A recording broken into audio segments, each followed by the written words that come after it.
Have you ever wondered how the Indian Council Act shaped the modern political landscape of India? This monumental piece of legislation was not just a law, but a catalyst that transformed India's political fabric. It set in motion a series of events that eventually led to the democracy we see today. The Act's impact is so profound that its echoes can still be heard in the corridors of Indian politics. So, are you ready to uncover its story?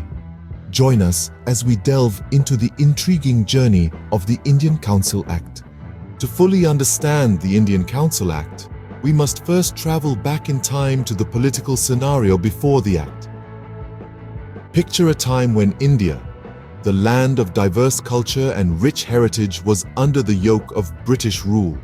This was the 19th century, a period characterized by the dominance of the British East India Company, a commercial enterprise that had transformed into a political power.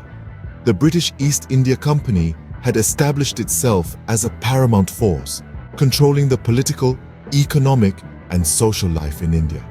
With the British Crown's backing, the company not only traded in goods, but also in power. It was a time when the sun never set on the British Empire, and India was the jewel in the crown. However, the administration of India was carried out mainly by British officials with minimal involvement from Indians. The British implemented a policy of divide and rule, exploiting the diversity of Indian society to maintain their control. Indians were kept out of significant decision-making processes and held limited roles in the administration, leading to widespread discontent. The situation was such that the British held the reins of power, while Indians were merely spectators in their own land.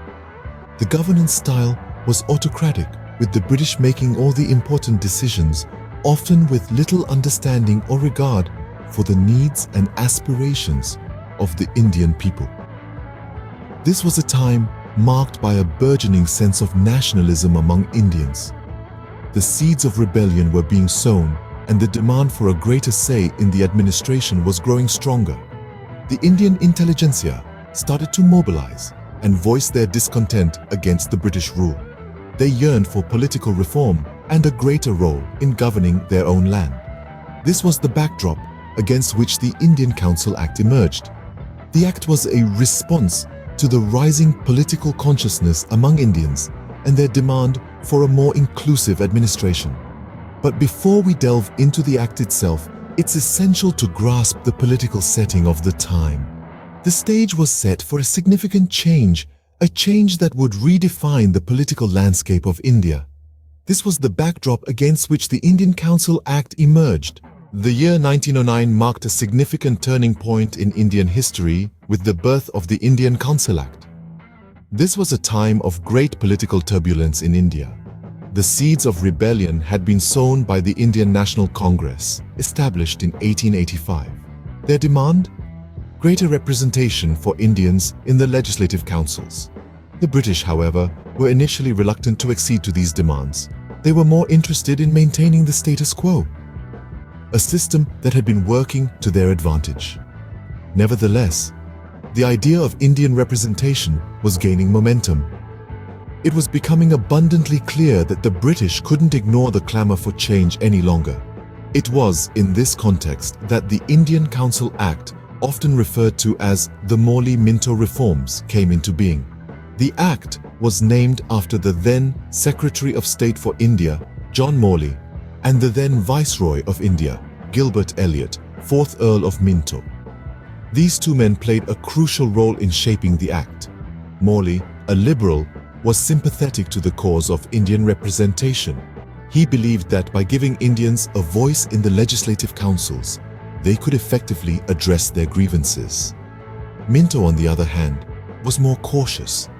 He was mindful of the potential implications of giving too much power to the Indians. Therefore, the Act was a product of a delicate balance between the need for change and the desire to maintain control. It proposed the expansion of the legislative councils and introduced separate electorates for Muslims, a controversial provision that would have long-term implications. The Act was a significant departure from the previous council's acts of 1892 and 1861. For the first time, non-official members of the councils were to be elected, not appointed. This was seen as a significant step towards self-governance.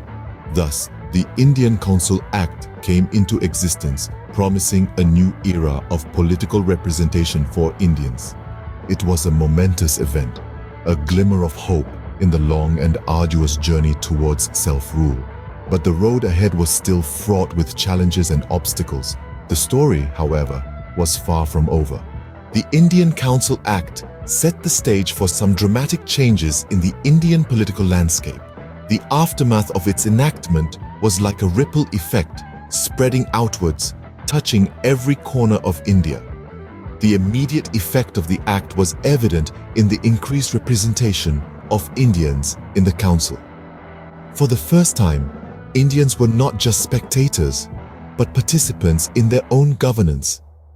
This was a significant step towards the democratization of the Indian political system, a move that resonated with the aspirations of the Indian masses. However, the act did more than just increase representation.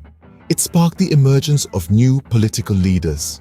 With the opportunity to be part of the legislative process, many Indians stepped into the political arena. They brought with them a diversity of thought, a richness of perspective, and a deep understanding of the needs and aspirations of the Indian people. These leaders would go on to play pivotal roles in shaping the future of India. The Act also marked the beginning of constitutional development in India. It was a stepping stone, a primer of sorts, that set the foundation for future constitutional reforms. It introduced the concept of responsible government, where the rulers are accountable to the ruled. This was a radical shift from the autocratic rule that had been the norm. It was the dawn of a new era in Indian politics, an era characterized by accountability, transparency, and participation. But the aftermath of the Act was not just about politics. It had social ramifications too. The Act brought to the fore the sharp divide between different sections of the Indian society. It brought into sharp focus the need for social reforms, for measures to bridge the gap between the haves and the have-nots. It triggered debates and discussions around social issues that had been brushed under the carpet for too long. The Act also had an economic impact. It led to a re-evaluation of economic policies, a reassessment of the role of the state in the economy. It sparked debates around economic justice, around the distribution of wealth and resources. It brought to the forefront the need for economic reforms, for policies that would ensure equitable growth and development.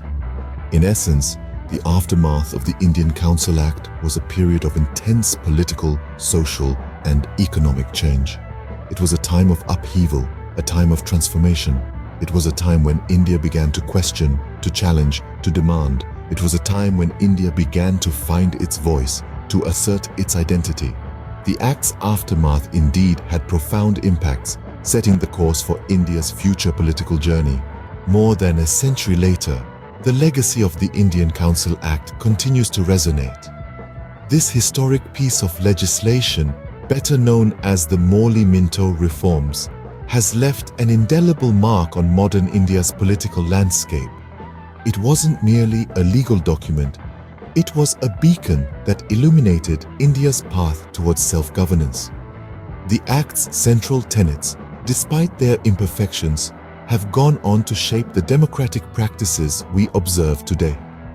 Its introduction of separate electorates, for instance, was a pioneering move. While the implementation was far from perfect, it sparked a conversation about representation that continues to this day. It introduced the idea that every group, no matter how marginalized, has a right to have their voice heard in the corridors of power. The Act's provision for the expansion of legislative councils also set the stage for a more inclusive political process. It was a step forward, a move towards decentralization, and a nod to the importance of local governance. Today, we see this principle echoed in the structure of our parliamentary democracy, where power is shared and decision-making is not confined to a single entity. The Indian Council Act also instilled a sense of political consciousness among the Indian masses. It was a catalyst stirring the public into political action and engagement. This spirit of political participation is a cornerstone of our democracy today, reflected in our vibrant elections and active citizenry. Moreover, the Act underlined the importance of dialogue and discussion in governance. It emphasized the necessity of a platform where different viewpoints could be aired, where policies could be scrutinized, and where decisions could be made collectively. This principle is at the heart of our democratic system today, embodied in the lively debates that take place in our parliament. The Indian Council Act, despite its flaws and limitations, laid the foundation for India's path towards self-governance. Its legacy is not just in the laws and practices it established, but in the democratic spirit it kindled among the people of India. In the past 10 minutes, we've embarked on a fascinating journey through India's political history. We've delved into the time before the Indian Council Act, a period of political unrest and the growing desire for representation. We've seen the birth of the Act, a significant milestone in Indian history, marking the first instance of Indians participating in the governance of their own country. We've explored the aftermath of the Act, which was far from perfect, but nevertheless, it was a vital step forward. It stirred up a sense of political awakening, paving the way for more substantial reforms in the future. Finally, we've discussed the legacy of the Act, which is still felt today, as it laid the groundwork for the democratic system we see in India today. Remember, the Indian Council Act was more than just a piece of legislation. It was a stepping stone towards India's democratic evolution. Do like, share, and subscribe